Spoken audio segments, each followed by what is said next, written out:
Топчугүл Шайдулаева, Ыйлак кыз, аңгеме. Үйдүн пешебанындагы түркүктүн жанына туруп алган 4-5 жаш чамасындагы кыз басылбай ыйлап атат. Анын ыйы эртең менен башталган. Азыр түш оосу да басылар эмес. Өзү чарчап, үнү эбак бүтүп калса да, түркүккө жүлөнүп, кээде отура калып, кайра туруп ыйлай берди. Ары бери кыймылдаса да бет караган жагын өзгөрткөн жок. Адаты ушундай, оңой менен басылбайт. Кыз эртең менен эрте атасы, апасы, бир туугандары чыгып кеткен дарбаза тарапты карап ыйлай берди. Аны келип эч ким сороткон да жок, ал соорубойт да эле. Ошон үчүн анын ыйынын себебин чоң энеси билип турса да, унчукпай, корооду тиричилиги менен алаксып жүрө берди. Үйдөгүлөр кыздын каалаганын жасабай, капа кылганда ушинтип көшөрүп ыйлайт. Үйдөгү чоңдорго карата өзүнүн каршылык көрсөтүүсүн, алар менен пикири келишпегенин кыз бул жолу да ыйы менен каңкуулап туюнткусу бар. Эмне кылат?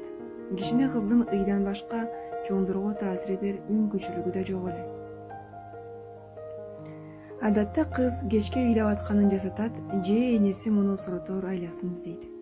Эртең менен атасы, апасы муну жайлоого көчкөндө өздөрү менен кошуп алып кетпеди. Энесин, эжесин алышты да, муну чоң энеңе шерик болуп үйдө кал деп кетип калышты. Кыздын ыйлаак экенин, ызаачыл экенин, өзү каалаганына жетмейинче үнү басылбай, күн түндөп ыйлай берерин билип турушса да ушинтишти. Чоң энеси бир айласын табат дешти. Анткени кызды чоң энеси неберелеринин ичинен көбүрөөк жакшы көрөт. Койнуна алып уктайт, желкесине коюп көтөрөт, өзү менен кошо айылчылатат. Ошол чоң энеси айтты да, бул ыйлакты үйгө калтыргыла деп. Ыйласа да мага караан болот деп. Бир чети бул жайлоого барса, анан бирөө жарым муну ызалантып ыйлатып койсо, ким соротот? Муну соротчулар баары айылда болсо. Кемпир бир чети ушуну да ойлоду. Ыйлак кыздын өзү менен болушун каалады. Эми өзү түш оосуда небересинин жанына келбей, корооду дөмпөңдөп, өрүк, алма терип, күн ысып кеткенче аларды жайып, тамдын башына чыгып түшүп жүрө берди. Бирок кемпир жумуш жасап атканы менен эси дартынын баары небересинин кантип жошутууда эле. Аз бүбү бакшыга алып барып, дагы эмдетип келсемби, же Айнисага алып барып, кичине коркутуп кой десемби, же Пирим молдого окутуп дем салдырсамбы? Кемпир эмне болсо да караңгы киргенге чейин небере кызынын ыйын баспаса болбойт. Бул кыз таңдан кечке ыйлай бергенде ушул 3 ыкма менен гана муну сорото алышат. Аз бүбү бакшы ичинен бирдемелерди айтып туруп, анан бутундагы кийип жүргөн галушун чечип, аны менен кыздын эки жагына чаап койсо, ошол замат басылат. Пирим молдо болсо окуйт, анан дем салат. Анда да бул кыз жоошуп, уктап калат. Ушуларга кемпир бул ыйлак дул кызын канча ирет көтөрүп барды, эсинде да жок. Кыздын көчөргөн ыйлаактыгы бүт айылга дайын эле. Айылчылатып энеси өзү менен алып жүргөндө да кызды бетинен өпкөндөр ыйлак чоңойдуңбу деп коюшчу. Анын өз аты акырындан өлчүдө баштаган болчу. Чоң энеси ачык эле долу кызың деп эркелетет. Кемпирге эң оңою кызды азыр бул жан аша турган Айниса кошунасына эле алып баруу. Ал келин абдан шайыр, гүлдүрүп сүйлөгөн тамаша көй неме. Өткөндө 1-2 жолу муну соротуп берген. Кантип дебейсизби? Оңой эле.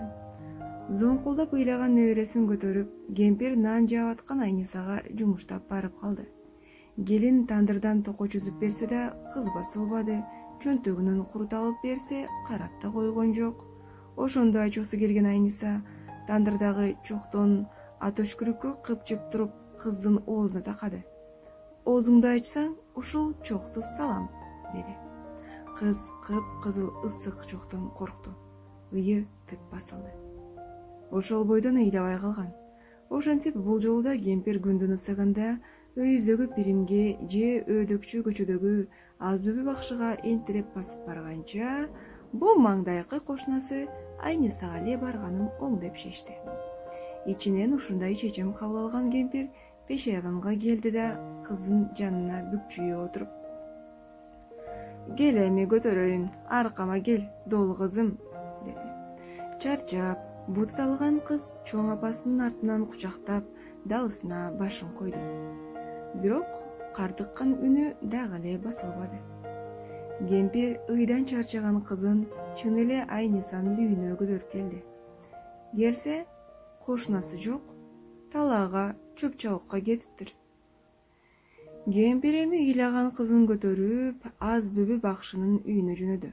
Ыйлаган кызды артына көтөргөн кемпир өзү да үн чыгарбай, ичинен ыйлап баратканын эч ким көргөн жок. Айылдын көчөсү ээн, баары талада иштеп аткан шекилдүү, болбосо көлөкөлөп үйдө. Ким эле ушул куюп калган ысыкта көчөдө басып жүрсүн. Эртеден бери ыйлай берген бу жакшы көргөн кызы кемпирдин көкүрөгүн козгоп, муун жүнүн бошотуп салды бейм. Кемпирди да ыйга түрткөн себептер абдан көп эле. Күйөөсүнөн өтө жаш калды. Тун уулу согуштан кайтпады. Дайынсыз жоголду деген кат беришкен. 18 жашта эле. Үйлөнгөн да эмес. Жалгыз кызы чоңоюп, көзгө көрүнүп калганда кызамыктан чарчаган. Эми болсо жалгыз уулун медер тутуп жашап келет. Ата көрбөй эниси баккан уулу өтө эле жумшак, жоош. Энисин коргоп, аялына сүрсөөлүт көрсөтө албайт. Анын сырын билип алган келини кемпирдин көңүлүн көп оорутат. Чыдабаска арга жок, кайда барат? Таянар бир тууганы, мунун сөзүн сөздөй турган, муун уга турган, сырдаша турган жакын кишиси жок. Азыр үйдө келинин оту менен кирип, гүлү менен чыгып, жан сактап жүрөт. Ал күчтөн тайса, акыбалы эмне болот? Муну ойлосо коркуп кетет. Байтан үн чыгарбай ыйлап аткан кемпир көкүрөгүн кыскан ыйды токтото албай, бир маалда "Басылчы энди" деп небересине бир кыйкырды да, ага кошулуп өзү озондоп үн чыгарып ыйлап жиберди. Артында кемпирдин далысына башын коюп ыйлап келаткан кыз чочуп кетти. Ыйы тып басылды. Башын көтөрө калды. Эңкейип, энесин карады. Энесинин ыйлаганын биринчи көрүшү, көзүнөн жаш мончоктоп агып жатат. Корккон кыз эмне кылаарын билбей, тыбырчылап жерге түшкүсү келди. Анын бетине карагысы келди, жашын сүрткүсү келди. Энеси болсо андан бетер күчөп ыйлай берди. Бир маалда колдору алсыраган кемпир токтоп, кызды ийининен түшүрүп, жол четине отура кетти. Чөнтөгүнөн дасоромолун чыгарып, эки көзүнөн мөлтүрөп токтобой аткан жашын сүрттү. Өпкөлөп барып үнү басаңдады. Анан каттуу үшкүрдү дейсиз, көөдүнүнөн аба менен кошо жан кийткен ышкырык чыкты. Кемпирге ыктай катар отурган кыз өзүн күнөөлүү сезип, энесинин кыйшайган жолун оңдоп, анын бырыш баскан капкара бетинен көз албай, эси кетип карап турду. Кемпир басылса да, анын көздөрүнөн жаш баары бир токтобой ага берди. Кыз эми көйнөгүнүн этеги менен энесинин көз жашын сүртүп кирди. Кемпирдин мойнунан кучактады, бетинен өпкөлөдү. Энеси эч нерсени сезбегендей унчукпайт. Кичине кыз эмне кылаарын билбей, таза бозоруп калды. Бир маалда кемпир эсине келгендей шарт ордунан тура калып, этек жеңин көбүп, кызын жетелеп үйгө жөнөдү. Ошол күнү кемпир кечке дейре, эртеси таң атканча кызына жардып сүйлөгөн жок. Ойлуу жүрдү. Үйгө кирип, сандыгын ачып, чүпүрөк чабырактарын, кийбей сактап жүргөн жаңы кийим-кечилерин бир сыйра иреттеп кайра салды. Согуштан кайтпаган уулунан калган жалгыз топуну көпкө жыттап турду. Анан аны чүпүрөккө ороп, кайра ордуна койду. Анын кыймыл-аракеттери да кызга абдан башкача сезилди. Өтө бүкүрөйүп алды. Кыйшайып желкесине түшкөн жоолугу менен иши жок жүрө берди. Артынан көлөкөдөй ээрчип басып жүргөн кызын такыр байкамаксан болуп койду. Кечки тамакты да жарытып ишкен жок. Кабагы ачылбады. Бир гана уктаганы, экөө төшөккө жатканда кемпир кызын кучагына адаттан тыш бекем кучактап, кыздын ыйлай берип чаң, тер, көз жаш аралашып шалтактаган, катып калган, жуулбаган бешнесинен сүйдү. шуулдата көпкө жыттады. Анан уктап калганча кемпир өзүнө куюп койгондой окшош буу небересинин чачынан бир топко сылап жатты. Кечке ыйлап, чарчап, энесинин бүгүнкү ойдо жок абалына ойлонуп, таш-пиш тарткан кыздын болсо уйкусу качты. Азыр ойлоп, эстеп көрсө, кызды сооротом деп ушул энеси гана артына көтөрүп алып, ары бери чуркап убара тартат экен. Апасына баары бир. Анын колу такыр бошобойт, же кемпирге ишенеби, мунун ыйлаганына көп деле маани бербейт. Атасы болсо эрте кетип, күйгө кеч келет. Кыз ичинен экинчи ыйлабаймын деген бүтүмгө келди. Жайлоодон калып калса да, атасы эжесиникиндей атлес көйнөк буга сатып келбесе да, апасы муну башкалардан көбүрөөк урушса да, айылга келген сүрөтчүгө сүрөткө түшкөнгө атасы акча бербесе да, баарына ыраазы. Энеси ыйлабаса болду. Ошол кыз чын эле башка ыйлабай калды. Такыр баладай болуп да ыйлабай калды. Анын бул өзгөрүүсү башкаларды эмес, дагы эле ошол чоң энесин ойлонто баштады.